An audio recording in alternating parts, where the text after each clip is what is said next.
Hello guys, we are going to start a new chapter, work energy and power. तो class में तो ये chapter हम पढ़ चुके हैं। सो सबसे पहली चीज अपने को ये समझनी है कि वर्क एक्चुअल में क्या होता है। ठीक है।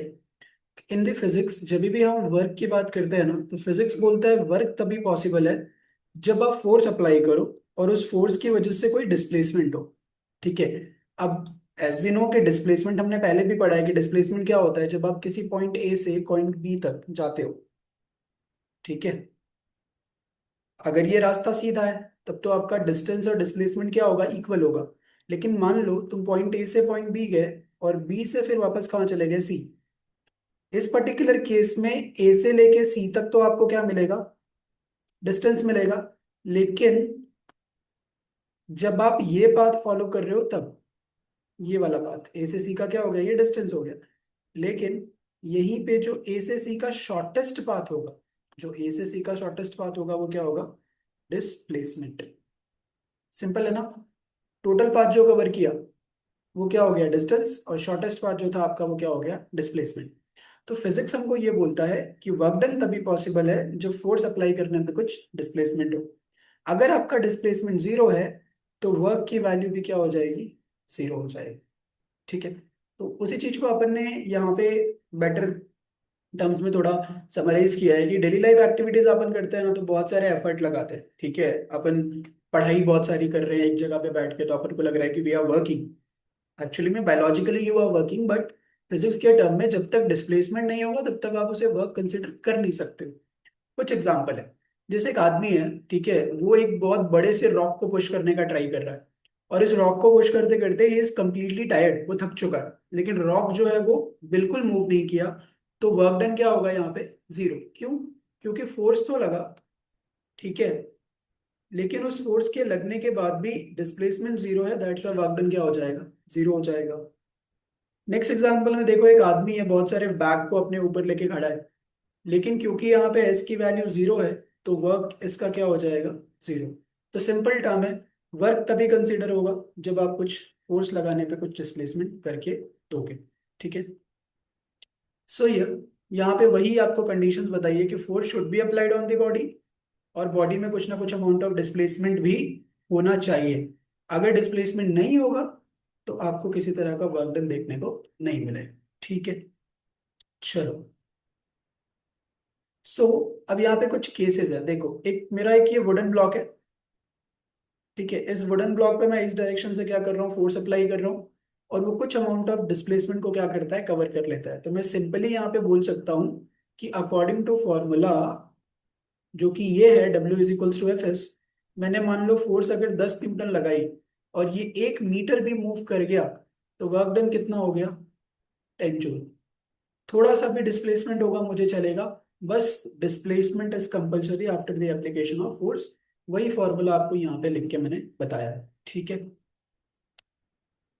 Now the next term is case number two. Case number two is कि जब आप फोर्स अप्लाई कर रहे हो और डिस्प्लेसमेंट आपका जीरो है। अब इस केस में ना होगा क्या, जैसे पिछले केस में तुमने देखा कि जाना भी इधर था, मतलब आपका फोर्स और डिस्प्लेसमेंट दोनों क्या थे, सेम डायरेक्शन में हो रहे थे। आपने इधर ही फोर्स लगाया, इधर ही डिस्प्लेसमेंट हो गया। सो कुछ ना कुछ अमाउंट ऑफ डिस्प्लेसमेंट होता हुआ दिखाई दिया। ठीक है। लेकिन थिंक अबाउट कि आप क्या करो, फोर्स को वर्टिकल डायरेक्शन लगाओ। मतलब तुम्हें जाना तो इधर है, लेकिन तुम फोर्स क्या कर रहे हो, ऐसे लगा रहे हो। इस केस में ये 90 डिग्री बना, है ना, मूवमेंट और एप्लीकेशन ऑफ फोर्स के बीच का एंगल 90 डिग्री हुआ। अब तुम खुद ही सोचो कि तुम्हें इधर जाना है और ब्लॉक को तुम इधर ऐसे प्रेस कर रहे हो, तो क्या वो मूव करेगा? No, there is no displacement. तो अगर मूवमेंट नहीं है तो वर्क डन भी क्या होगा, ऑटोमेटिकली जीरो हो जाएगा। ठीक। इन इन हॉरिजॉन्टल केस जब भी आप वर्क डन की बात करते हो तो वहां पे तुम्हारे पास हमेशा दो केस बनते हैं ना। एक तो तुम्हें ये था कि फोर्स भी इधर लगा रहे हो, जाना भी इधर है, या दूसरा चीज ये हो सकता है कि तुम मूवमेंट तो इधर चाहते हो लेकिन फोर्स बिल्कुल अपोजिट लगा रहे हो। मतलब इस बार जो एंगल बना इन दोनों के बीच में वो कितना हो गया, 180 डिग्री। और 180 डिग्री पे वापस से जब आप F × S निकालोगे, क्योंकि कुछ ना कुछ अमाउंट ऑफ डिस्प्लेसमेंट तो हुआ है। ठीक है, वो तो डिस्प्लेसमेंट की वैल्यू तो जीरो है नहीं, तो दैट्स वाई तुम्हें कोई ना कोई अमाउंट ऑफ वर्क डन भी मिलेगा।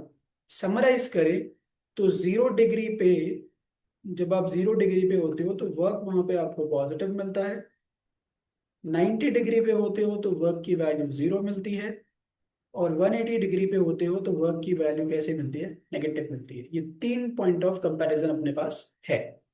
ठीक है, सी, यहाँ पे देखो एक पोर्टर है, ठीक है, ये आदमी क्या कर रहा है, एक वुडन ब्लॉक को अपने बैक पे कैरी कर रहा है, और अगर ये कुछ डिस्टेंस तक इसको लेके जाता है, मतलब भाई फोर्स भी है, डिस्प्लेसमेंट ही है, तो वर्क डन भी क्या होगा, प्रेजेंट है।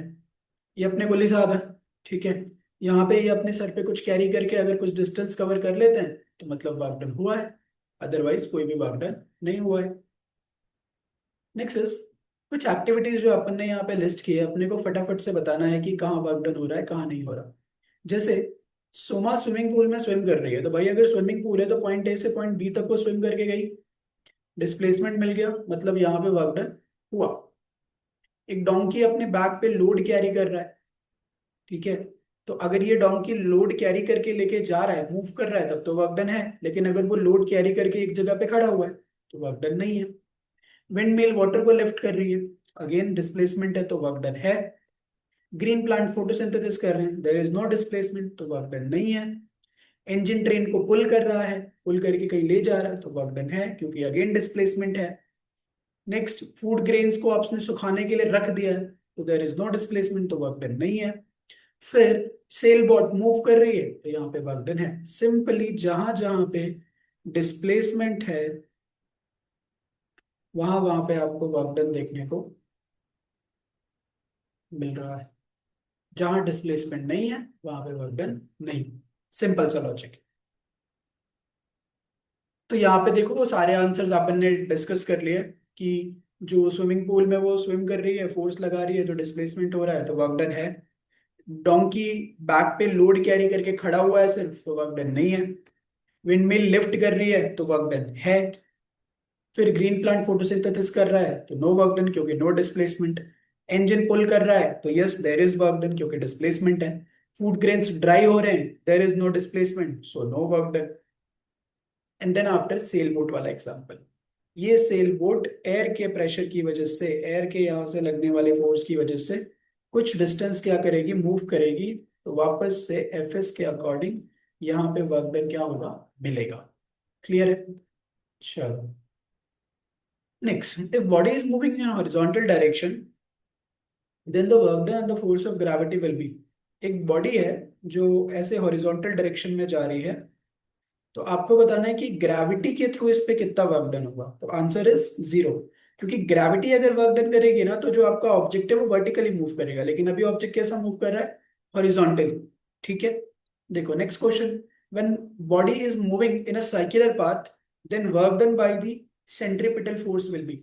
एक बॉडी है जो सर्कुलर पाथ में ऐसे घूम रही है, तो सेंट्रीपिटल फोर्स का वर्क डन कितना होगा वो अपने को बताना है। ठीक है, तो work done bye centripetal force is zero. क्यों जीरो भाई, देखो सेंटर से लगने वाला फोर्स है, अगर ये ऑब्जेक्ट जो घूम रहा है ऐसे, ये अगर सेंटर के थोड़ा पास आ जाए या सेंटर से थोड़ा दूर चला जाए तब तो डिस्प्लेसमेंट होगा। पहली चीज तो ये, दूसरी चीज, बार बार घूम के, क्योंकि सर्कल में घूम रहा है तो हर बार इसका डिस्प्लेसमेंट क्या हो रहा है, हर कंप्लीट रेवोल्यूशन पे डिस्प्लेसमेंट इज जीरो, हर कंप्लीट रेवोल्यूशन पे डिस्प्लेसमेंट भी जीरो। तो इन दोनों केसेस की वजह से there is no work done. Okay, next देखो, पर्सन है, हैवी लोड कैरी कर रहा है, ठीक है, और चल रहा है ना इस बार, और आगे क्या पूछा है, इस पर्टिकुलर केस में कोई वर्क डन है नहीं है, क्या रीजन है, तो देखो, person carries a heavy load and walk on the label road, is any work being done in this case, explain? No, because the force and the displacement are perpendicular to each other। देखो, ये जो load carry कर रहा है ना, ये load तो नीचे की तरफ है, मतलब फोर्स तो सारा नीचे की तरफ है, और ये मूव किधर कर रहा है, इस तरफ कर रहा है। तो जब फोर्स और डिस्प्लेसमेंट के बीच का एंगल 90 डिग्री हो जाता है तो भी आपका वर्क डन क्या हो जाता है, जीरो। अभी थोड़ी देर पहले अपन ने वो 3 केस में डिस्कस किया था कि 90 डिग्री पे आपका वर्क डन क्या होगा, जीरो हो जाएगा। नेक्स्ट देखो, what is the work done by the force of gravity on satellite moving around the earth. अब ये मान लो अर्थ है तुम्हारा, यहाँ पे ये एक ऐसी सैटेलाइट है और वो अर्थ के अराउंड ऐसे क्या कर रही है, रिवॉल्व कर रही है।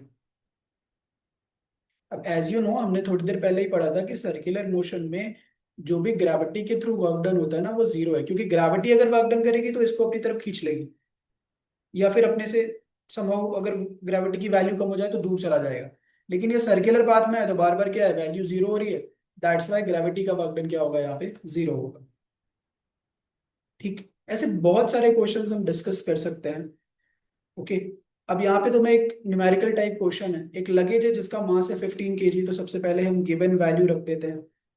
आगे बोला है कि एंड पुट, ये उसको उठा के अपने सर के ऊपर रख रहा है, मतलब यहाँ पे आपको वर्टिकल डिस्प्लेसमेंट भी मिल गया विच इज 1.5।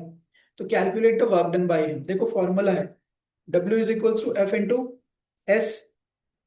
एफ की जगह पे क्या लिख सकते हैं, mg इंटू एस। एम की वैल्यू आपको दी है 15, जी की वैल्यू ले लो 10, और डिस्प्लेसमेंट भी कितना है 15। तो 15 इंटू 15 कितना हो गया, 225 जूल। तो we can say the work done will be 225 joule. ठीक है, सिंपल था।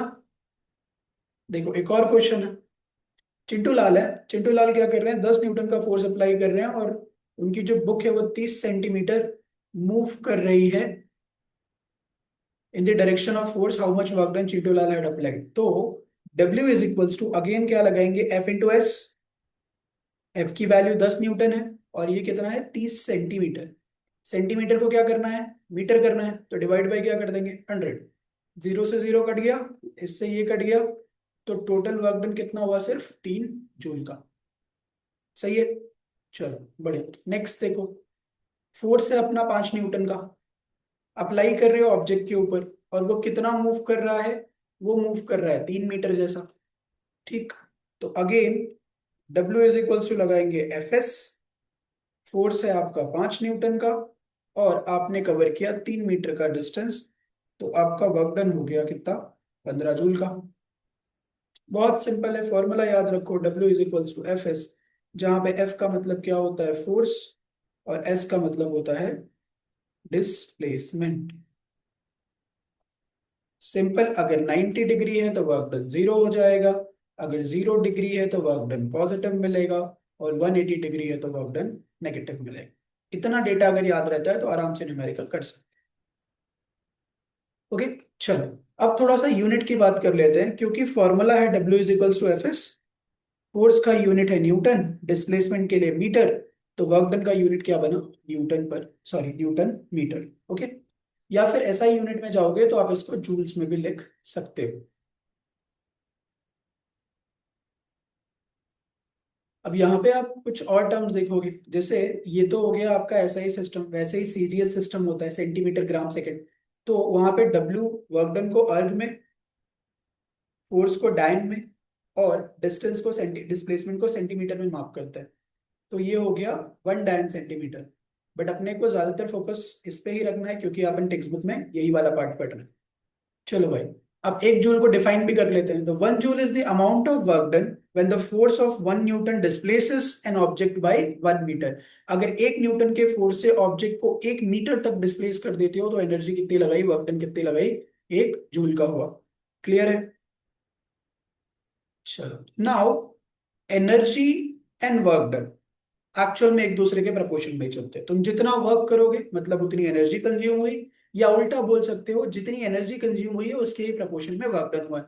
सो देखो यहाँ पे लिख ही दिया अपन ने, energy is define as the ability to do work. Energy आपको बताती है कि किस में कितनी एबिलिटी है वर्क करने की, इसलिए दोनों का ऐसा यूनिट भी क्या रहेगा, सेम रहेगा, जूल या फिर न्यूटन मीटर। चलो, अब कितने टाइप की एनर्जी है, तो भाई देखो, काइनेटिक एनर्जी मतलब जहां पे मोशन की बात की जाएगी। ओके, पोटेंशियल एनर्जी जहां पे आपका ऑब्जेक्ट किसी हाइट पे होगा, रुका हुआ होगा। केमिकल एनर्जी जो आपकी बैटरी वगैरह में तुम देखते हो। हीट एनर्जी, जैसे बहुत मोबाइल फोन यूज करते हो, गर्म हो जाता है वो, तो वो हीट को बता रहा है। लाइट एनर्जी, बल्ब वाला पार्ट आ गया। Sound is also a type of energy. ठीक है, उसके बाद electrical energy, electricity, you know about it. And then nuclear energy is also the part. ये सारे डिफरेंट डिफरेंट एनर्जी के फॉर्म है, लेकिन इस चैप्टर में जो हमारा मेजोरिटी फोकस होगा ना, ये पहली दो टाइप ऑफ एनर्जी पे होगा, काइनेटिक एंड पोटेंशियल एनर्जी। ठीक है।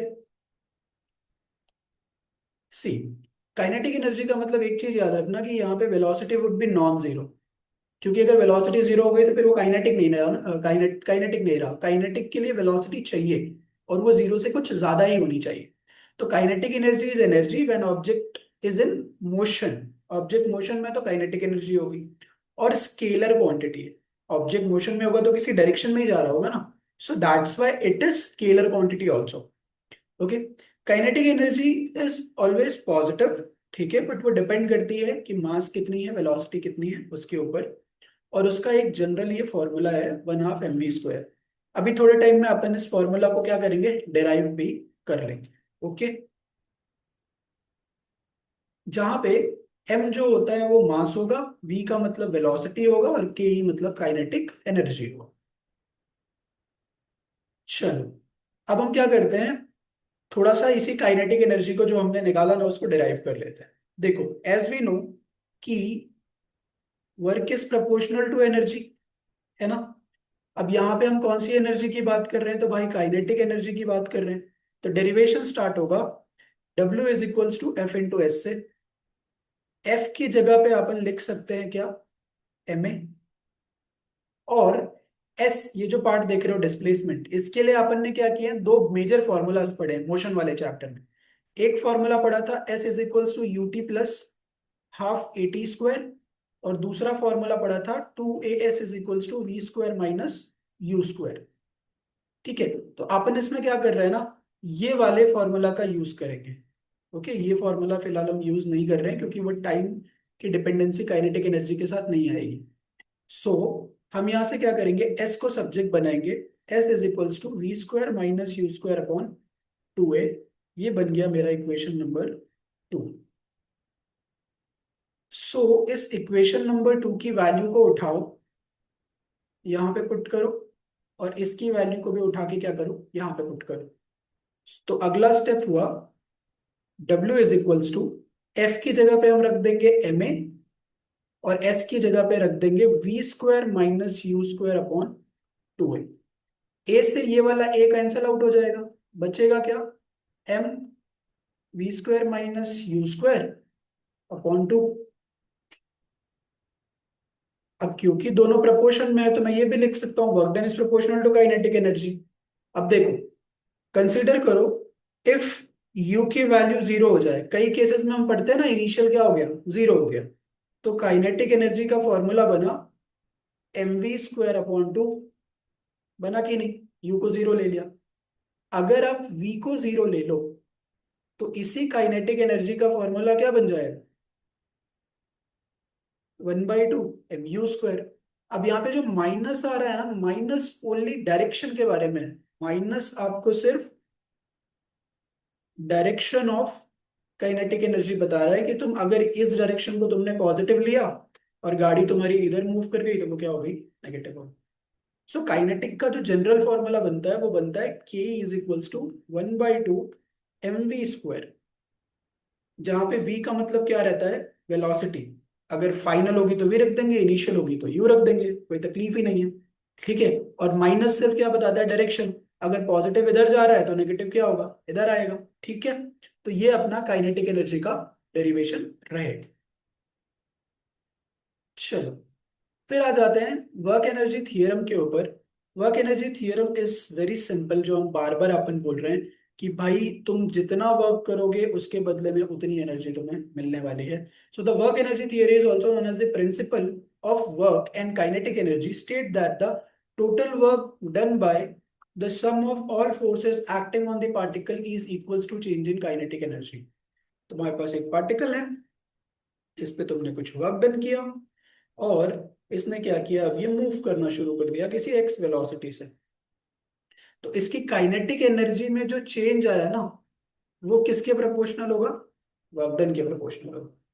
सो change in kinetic energy is also known as work done. Simple सी चीज है ना, न्यूटन ने आपको यही तो बताया था कि भाई जब तक इस पे फोर्स नहीं लगाओगे तब तक ये मूव करना स्टार्ट नहीं करेगा। और जब तुमने फोर्स लगा दिया तो पहले रेस्ट में था, अब मोशन में आ गया, तो काइनेटिक एनर्जी में क्या हुआ, चेंज आया। तो चेंज किस लिए आया, क्योंकि आपने उस पर क्या किया, वर्क डन। इसी सिंपल कॉन्सेप्ट को हम क्या बोलते हैं, वर्क एनर्जी थियरम। ओके, अब देखो, if the both mass and velocity of an object are doubled, ये एक अपना छोटा सा थियोरेटिकल न्यूमेरिकल है, what will be new kinetic energy compared to the original. तो देखो, पहले ए सॉल्व कर लेते हैं। ओरिजिनल काइनेटिक एनर्जी का फॉर्मूला हुआ 1/2 mv², इसको इक्वेशन नंबर 1 कर दो। अब आपको बोला गया है कि आप मास और वेलोसिटी दोनों को क्या करो, डबल कर दो।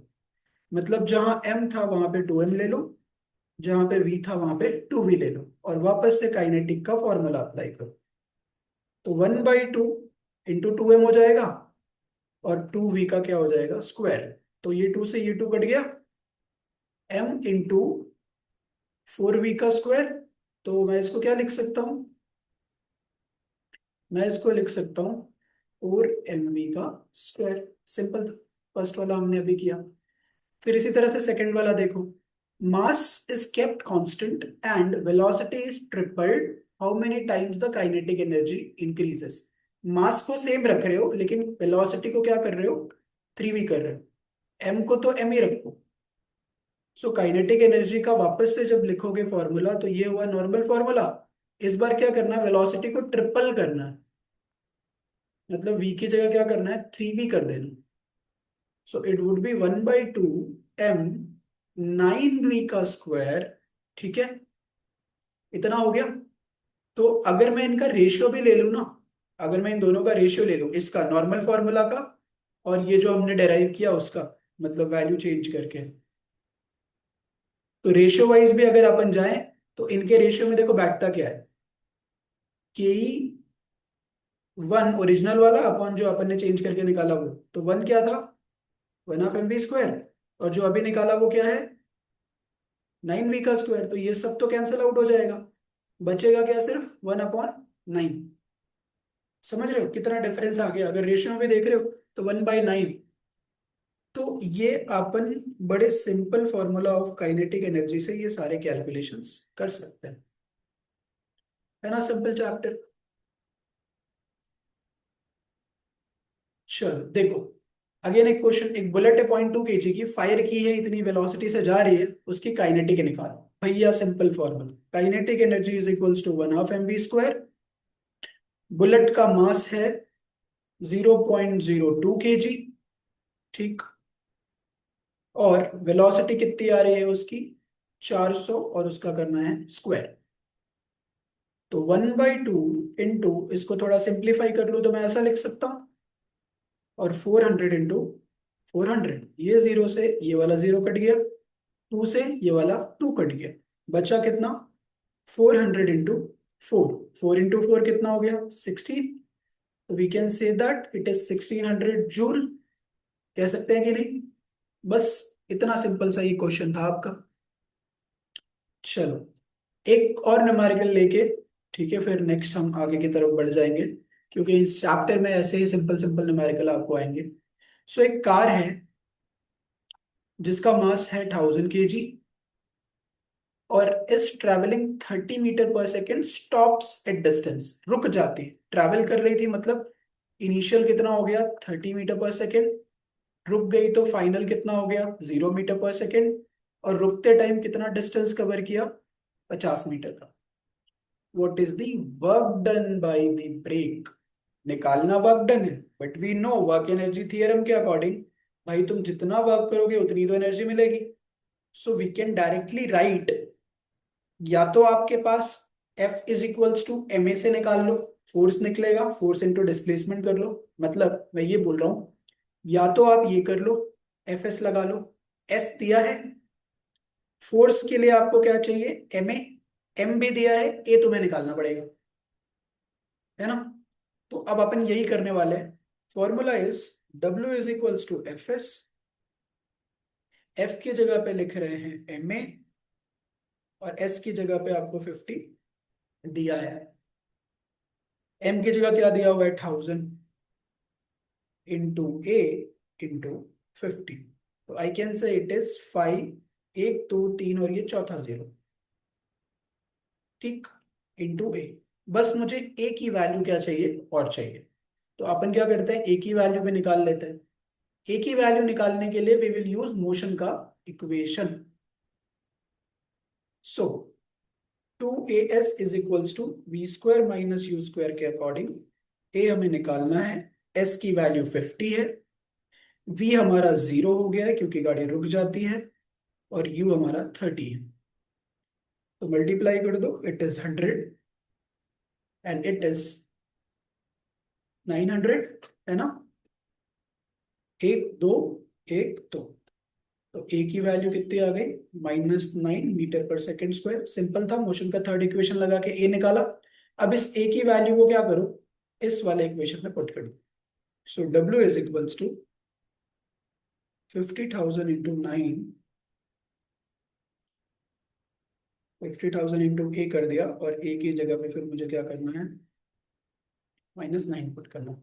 9 5 45, और साथ में आ गए 1 2 3 4 0, माइनस में, और ये जो, अच्छा अब ये माइनस क्यों है, रिट्रेडेशन था ना भाई, ये गाड़ी ऐसे जा रही थी और इसकी वेलोसिटी कम हुई, मतलब तुमने फोर्स अपोजिट डायरेक्शन में लगाया ना, ब्रेक जो लगाया, तो ब्रेक से व्हील्स इस डायरेक्शन में अगर रोटेट कर रहे थे मान लो, तो ब्रेक लगाने पे क्या हुआ, उनको एक्स्ट्रा फोर्स मिली है ना अपोजिट डायरेक्शन में, दैट्स वाई ये नेगेटिव में आ रहा है।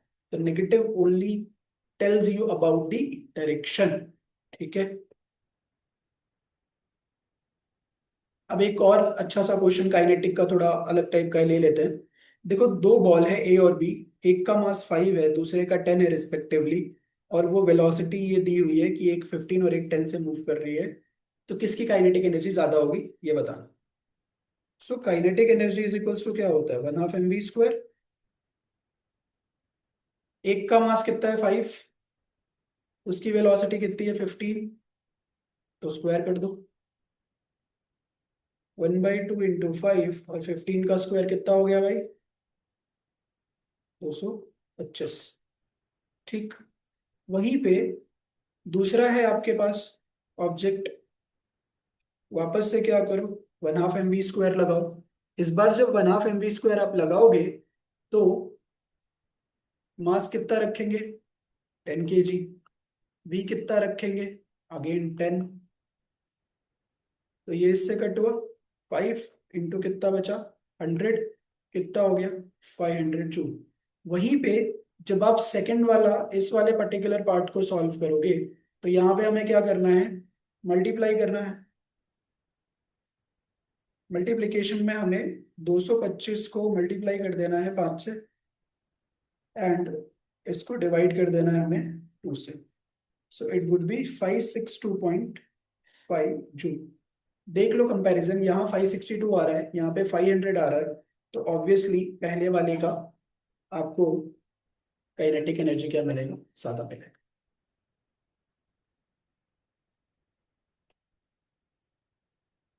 Okay, now moving forward, next topic है हमारा पोटेंशियल एनर्जी। पोटेंशियल एनर्जी मतलब एक ऐसी एनर्जी जो ऑब्जेक्ट में रुकी हुई एनर्जी बोल सकते हो, कंजर्व्ड एनर्जी। जैसे एक डैम बनाया है मान लो, ठीक है, ऐसा, और ये डैम के पीछे बहुत सारा वाटर स्टोर्ड है, तुमने इसका गेट खोला, तो ये काइनेटिक में आ गया। जब तक पीछे स्टोर्ड है, रुका हुआ है, तो पोटेंशियल में है। या फिर ये एक रबर बैंड को ये स्ट्रेच कर रहा है, तो जब तक स्ट्रेच है पोटेंशियल है, छोड़ दिया, वापस से काइनेटिक से फिर पोटेंशियल। तो कहने का मतलब ये है कि अगर आप किसी ऑब्जेक्ट की बात कर रहे हो जहां पे वेलोसिटी इज 0, ऐसा मान के चलो, काइनेटिक में अपन ने बोला था नॉन जीरो, यहाँ पे अपन बोल रहे हैं भाई 0। So potential energy is an object has due to its position, properties or force acting on it allows object to do more work. For example, stretch a rubber band or a ball above the ground have potential energy. Ground से कुछ height पे एक ball है, ठीक है, तो वो किस में होगी, पोटेंशियल एनर्जी में। और पोटेंशियल एनर्जी का फॉर्मूला क्या बनेगा, mgh। m का मतलब मास, g का मतलब एक्सलरेशन, और h का मतलब हाइट। ओके, देखो एक ऑब्जेक्ट को अपन ने h हाइट पे रखा, ये उसका हाइट है h, चलो ये तुम चाहे यहाँ से यहाँ लेके जाओ या फिर यहाँ से यहाँ लेके आओ, उससे कोई फर्क नहीं पड़ता। अकॉर्डिंग टू वर्क डन का फॉर्मूला, क्योंकि अब आप ऐसी वर्टिकल हाइट में हो तो जी की वैल्यू इस पे एक्ट करेगी। तो एफ की जगह अपन क्या लिख देंगे, एम जी। और एस की जगह क्या लिख देंगे, एच। तो formula would be M G H. इतना सा ही इसका डेरिवेशन है। डेरिवेशन में भी कुछ नहीं ऐसा है कि जो तुम्हें ना समझ में आया। भाई एफ एस लगाया, ग्राउंड से एक हाइट पे थे तो फोर्स के लिए क्या लिख दिया, एम जी। और हाइट के लिए क्या लिख दिया, एस के लिए क्या लिख दिया, एच। फॉर्मूला बन गया एम जी एच। यही तो पोटेंशियल एनर्जी है। ठीक है। चलो, तो अब देखो कुछ और एग्जांपल्स पोटेंशियल के। अगर तुमने कभी भी थोड़ी आर्चरी वगैरह की है तो तुम्हें आइडिया आएगा। इस तीर को जब तक अपन यहाँ पे ऐसे होल्ड करके रखेंगे तब तक वो पोटेंशियल में होगा, जैसे ही छोड़ोगे it is in kinetic energy. फिर यहाँ पे सेम, जब तुम किसी इस तरह के सिस्टम में ट्रैम्पोलिन वगैरह पे जंप वगैरह करते हो तो ये नीचे जाता है और फिर वहां से वापस आपको ऊपर भेजता है। तो पोटेंशियल कंजर्व किया और फिर वापस से वही पोटेंशियल एनर्जी आपको काइनेटिक के फॉर्म में मिल गई। तो काइनेटिक पोटेंशियल क्या होता है, कन्वर्ट होते रहते हैं। ओके। तो यहाँ पे देखो वही सारे एग्जांपल्स दिए हैं। चलो अब एक न्यूमेरिकल अपन पोटेंशियल से रिलेटेड कर लेते हैं। वर्क डन निकालना है। ऑब्जेक्ट का मास 6 kg है और हाइट है 15 मीटर। और आप उसको नीचे ले आए 5 मीटर तक, तो नेट वर्क डन कितना हुआ वो आपको बताना। ठीक है। तो देखो भाई, अपन इसको करेंगे, W is equals to energy होता है तो I can directly say it is potential energy. Potential energy क्या होता है, mgh होता है। सो पहले केस के लिए जब आप 15 मीटर की हाइट पे हो तो वहां पे पोटेंशियल एनर्जी निकालता हूं मैं mgh से। m है 6, g की वैल्यू 10 ले लो, हाइट आपकी 15 ले लो। 15 6 90, तो ये हो गया 900 जूल। केस टू में आप इसको थोड़ा नीचे ले आए।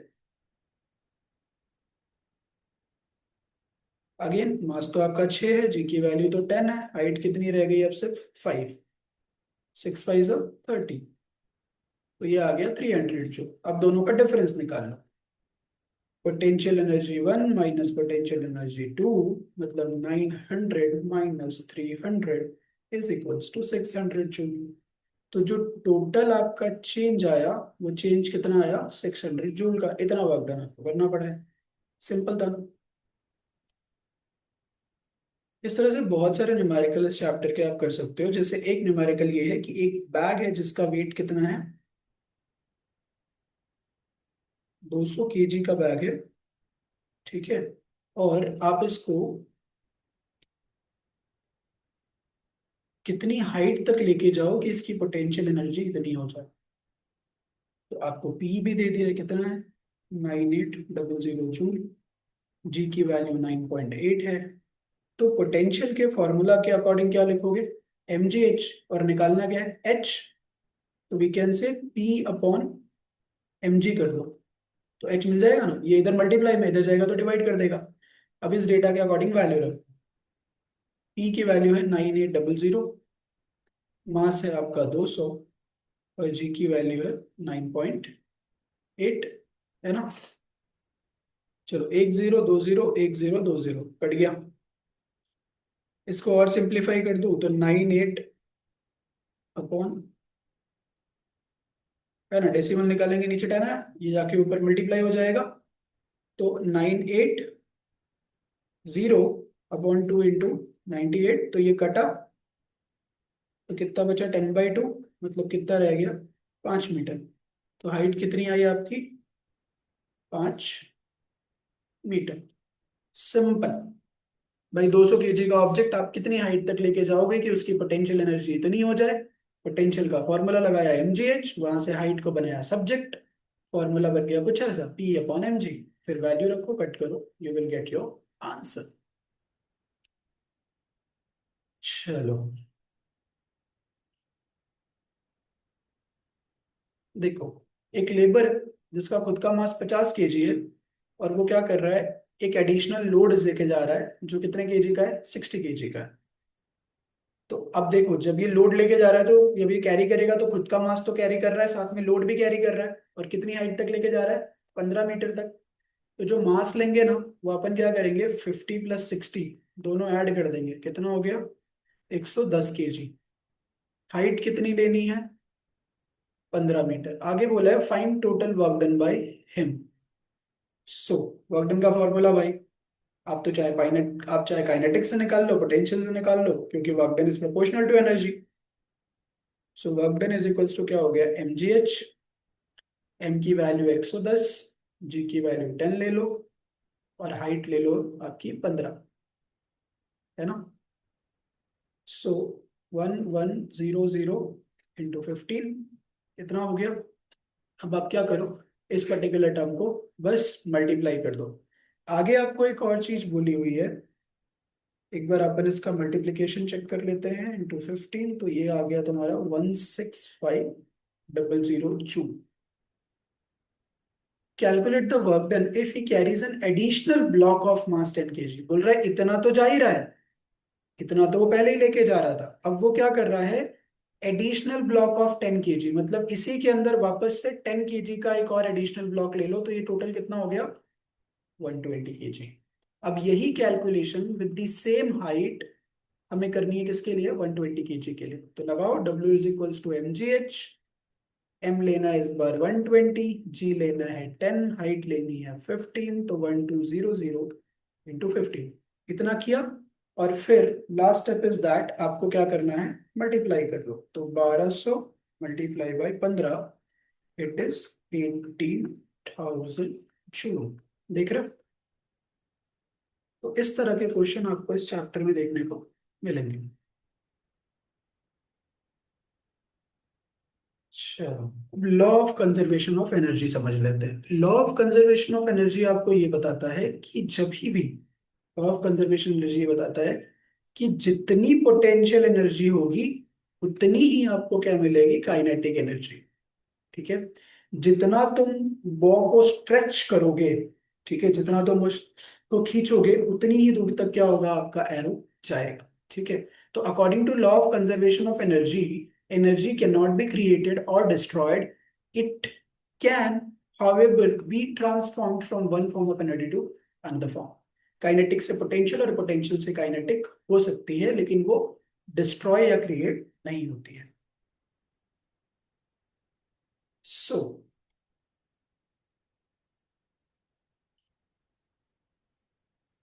ये एक छोटा सा इसका एक्सप्लेनेशन है। ये पॉइंट ए है, ये पॉइंट बी है, ये पॉइंट सी है। इस पर्टिकुलर पॉइंट पे यू नो कि इसको होल्ड करके रखा है, तो इसका जो वी है वो क्या है, 0 है। अगर वी 0 है तो अकॉर्डिंग टू 1/2 mv² काइनेटिक भी क्या हो गई, 0 हो गई। तो मैं बोल सकता हूँ इस साइड पे काइनेटिक एनर्जी 0 है। लेकिन जब मैं यहाँ पे mgh लगाऊंगा, पोटेंशियल एनर्जी जब मैं निकालूंगा, तो उसकी मुझे कुछ ना कुछ वैल्यू मिलेगी, क्योंकि हाइट कुछ ना कुछ है। तो दैट्स वाई पी कितना हो गया, mgh। तो टोटल जब मैं इस पॉइंट पे एनर्जी निकालूंगा ना, तो इस पॉइंट पे energy, kinetic plus potential energy को जब मैं ऐड करूंगा, तो काइनेटिक तो 0 है और पोटेंशियल कितनी है, mgh है, तो आंसर कितना आएगा, mgh। दैट्स वाई अपन ने लिखा है कि at the highest point energy क्या होगी, mgh के बराबर होगी। ड्यूरिंग द फॉल, जब आप आधी हाइट पे आ जाओगे, अभी पीछे एक न्यूमेरिकल किया था, हाइट आधी हो जाएगी तो काइनेटिक पोटेंशियल एनर्जी भी क्या होगी, आधी हो जाएगी। सो पोटेंशियल एनर्जी धीरे धीरे डिक्रीज होगी क्योंकि हाइट डिक्रीज हो रही है। ओके। और काइनेटिक एनर्जी धीरे धीरे क्या होगी, इंक्रीज होगी, क्योंकि इसके पास कुछ ना कुछ वेलोसिटी मिलेगी। तो इस पॉइंट के ऊपर काइनेटिक और पोटेंशियल दोनों क्या होंगे, आधे आधे होंगे। डन। फिर जैसे ही आप ग्राउंड पे आ जाओगे, क्योंकि अब यहाँ पे हाइट क्या हो गई, 0 हो गई, तो mgh की वैल्यू भी क्या हो जाएगी, 0, क्योंकि आपका h 0 है, तो पोटेंशियल एनर्जी इनडायरेक्टली क्या हो गया, 0। लेकिन काइनेटिक 0 नहीं होगी, क्योंकि किसी ना किसी वेलोसिटी से ट्रेवल करके आए हो ना, तो कुछ ना कुछ तो v मिलेगा इस बार। सो अपन क्या लिख रहे हैं कि टॉप के ऊपर पोटेंशियल एनर्जी मैक्स होती है और बॉटम के ऊपर काइनेटिक एनर्जी मैक्स होती है। और एट द एंड टॉप पे जितनी मैक्सिमम, मतलब जो भी 1000, 2000, 10,000 पोटेंशियल मिली है, बॉटम पे उतनी काइनेटिक भी मिलेगी, 1000 2000 10,000। सो टॉप पे पोटेंशियल और बॉटम पे काइनेटिक, ये दोनों इक्वल ही होती है।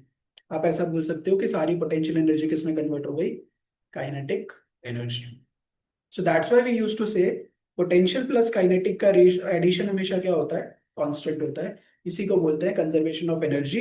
एनर्जी आप क्रिएट भी नहीं कर सकते और डिस्ट्रॉय भी नहीं कर सकते हो।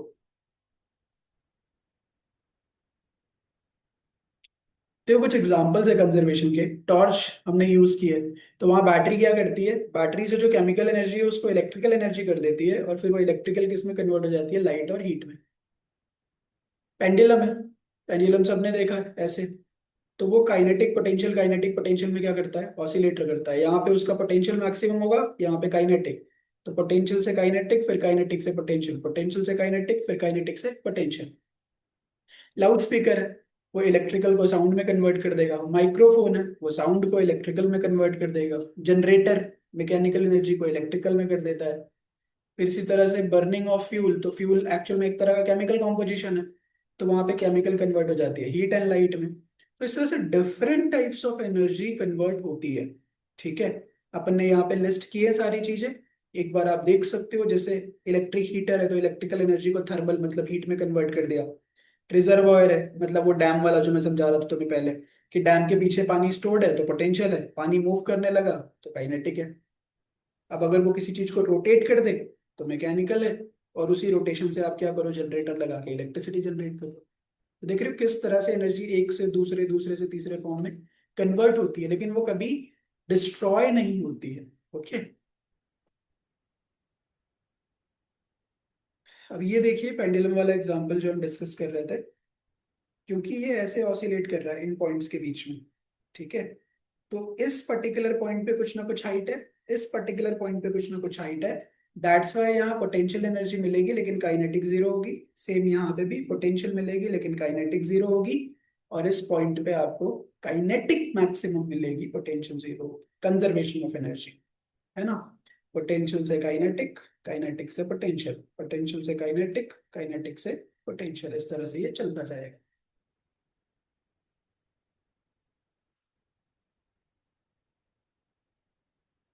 चलो अब ये देखो, दो मास है आपके पास, एक है m और दूसरा क्या है 2m। दोनों को आप क्या कर रहे हो, एक को h हाइट से एक को 2h हाइट से ड्रॉप कर रहे हो। आपको पूछा है on reaching the ground which have the greater kinetic energy. क्या इसमें मुझे काइनेटिक निकालने की भी जरूरत है? नहीं, मैं सीधा पोटेंशियल से निकाल सकता हूँ। क्यों? क्योंकि वी नो कि यहाँ पे जितना पोटेंशियल होगा, हाइट पे जितना पोटेंशियल होगा, बॉटम पे उतना ही तो काइनेटिक होगा।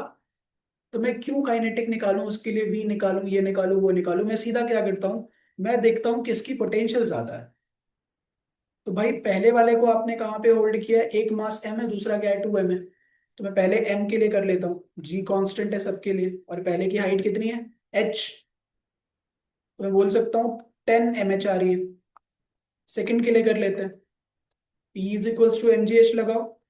उसका है मास 2m, जी इसके लिए भी 10 है, और हाइट इसके लिए हाफ हो गई ना, h/, नहीं आपने डबल की, हाफ नहीं की है।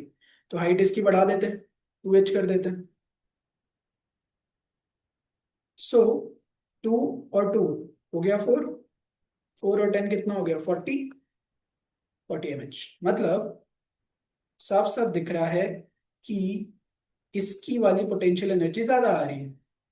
अगर इसकी पोटेंशियल ज्यादा है तो बॉटम पे इसकी काइनेटिक भी क्या होगी, ज्यादा होगी, बिकॉज ऑफ एनर्जी कंजर्वेशन का लॉ। ओके, कुछ और अपन टॉपिक्स देख लेते हैं। जैसे कि last topic of the chapter is power.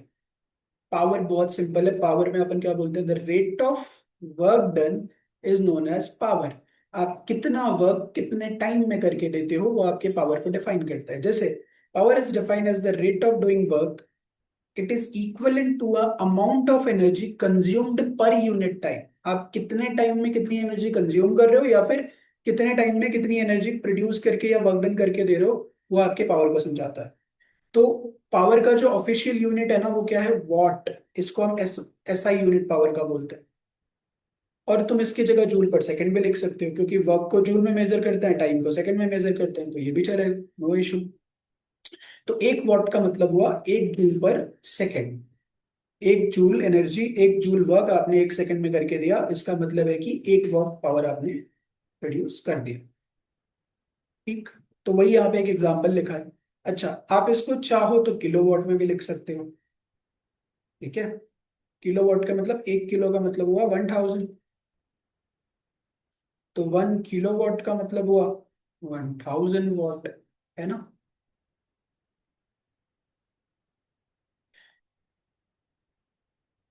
देखो, एक क्रेन है, वो 500 केजी का लोड 10 मीटर की हाइट पे लिफ्ट कर रही है, कितने टाइम में? 20 सेकंड में। तो पावर कैलकुलेट करना है।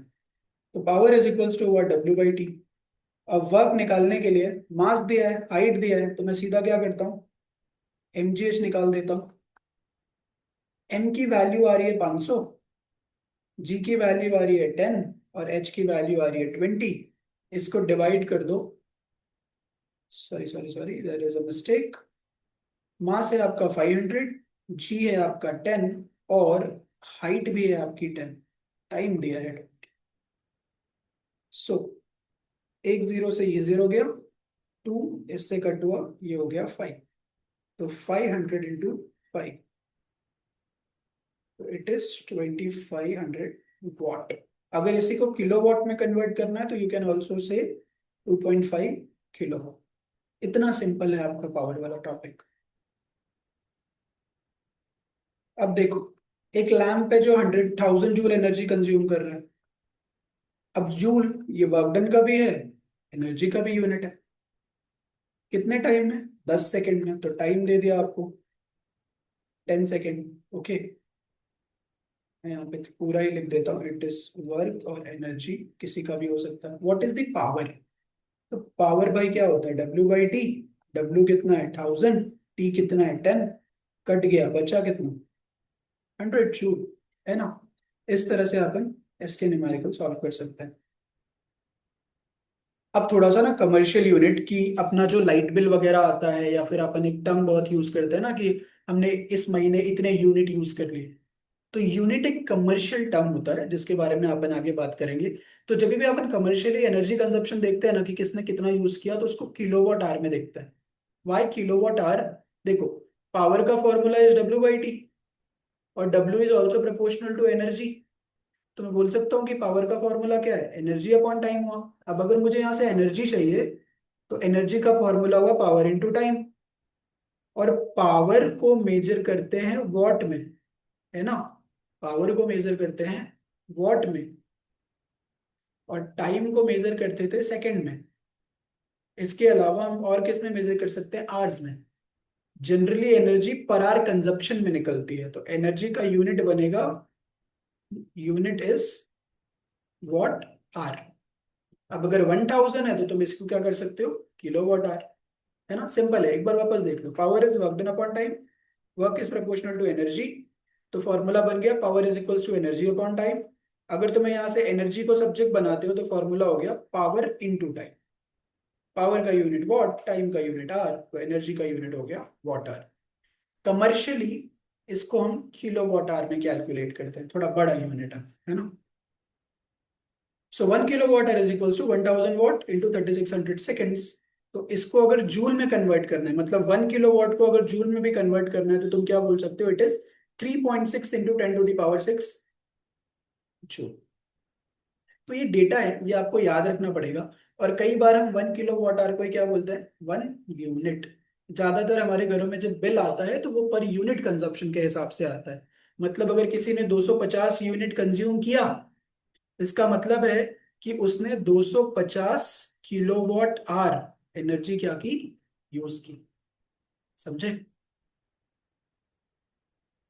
चलो देखो, अब यहाँ पे एक इलेक्ट्रिक बल्ब है, 60 वॉट का है। वॉट मतलब power, used for 6 hours a day. तो पूरे दिन भर में आपने 3600 वॉट आवर एनर्जी यूज की, पूरे दिन का। ठीक है, तो मैं इसको थोड़ा साइड में लिख देता हूँ। तो पावर इतना है, एनर्जी निकालनी है तो पावर इंटू टाइम कर दो। पावर है 60, टाइम है आपका 6, तो कितना आ गया? 3600 वाटर आपने यूज की। बोला है कि calculate the unit of energy consumed one day. अब इसको अगर मैं किलोवाट में लिखना चाहता हूं तो डिवाइड बाय 1000 करना पड़ेगा। तो एक यूनिट का मतलब होता है 1000 किलोवाट आर। तो 36 वाट आर का मतलब कितना? अब 36 वाट आर में नहीं लिख सकते, 36 को क्या करना पड़ेगा? किलो वाट आर में लिखना पड़ेगा। और किलोवाट में कन्वर्ट करने के लिए इसको अपने को डिवाइड करना पड़ेगा किससे? 1000 से। ठीक है, तो ये कितना हो जाएगा? 0.36 किलोवाट आर। और ये जो किलोवाट आर है ना, 1 किलोवाट आर का मतलब हुआ 1 यूनिट। ठीक है, 1 किलोवाट आर का मतलब हुआ 1 यूनिट, जो मैंने यहाँ पे लिख दिया। 1 किलोवाट आर का मतलब हुआ 1 यूनिट। सो 0.36 किलोवाट आर का मतलब कितना होगा? 0.36 यूनिट। सिंपल है ना? 1 यूनिट मतलब 1 किलोवाट आर। तो 0.36 यूनिट मतलब 0.36 किलोवाट आर। इतना ही तुम्हें क्या करना है? याद रखना है, बस।